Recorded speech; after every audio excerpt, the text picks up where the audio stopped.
Mon père m'a toujours dit que Dieu est amour. Et moi, quand j'ai commencé à lire la Bible, j'ai découvert que Dieu était tout à fait comme nous. Un être très émotionnel. Si un homme ou une femme parmi vous a adoré d'autres dieux, lapidez cette personne à mort. Deutéronome 17, versets 2 à 5. Oui, je vous parle du Dieu de la mort. Oui, je vous parle du Dieu de la Bible. Celui qui au moindre détail te faisait disparaître. Celui qui n'arrive même pas à contrôler ses émotions et a demandé d'éliminer un homme juste parce que celui-ci portait de petits bouts de bois le jour du sabbat. Il a dit dans Romains 9, verset 13, « J'ai aimé Jacob, j'ai haï Ésaü. » Pourtant, le petit n'a rien fait. Le seul crime qu'il a commis, c'était celui d'être né. Dieu a choisi délibérément de le haïr.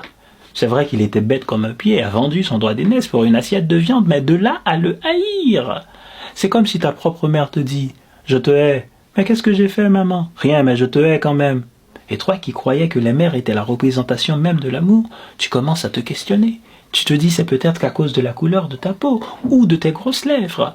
Il a même dit à son peuple « Lorsque l'Éternel votre Dieu vous fera rentrer dans le pays dont vous allez prendre en possession, vous devez détruire tous les peuples. Ne les regardez pas avec pitié. » Deutéronome 7, versets 1er et 2.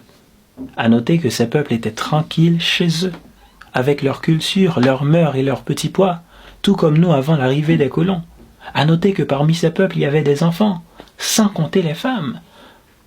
Est-ce que ça veut dire que Dieu ne respecte pas la culture de l'autre? Est-ce que ça veut dire qu'il n'a rien à foutre des autres peuples, qu'il n'a rien à foutre de nous?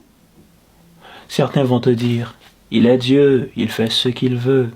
D'accord. Prenons par exemple, moi, j'ai tué un homme, juste pour mon bon plaisir.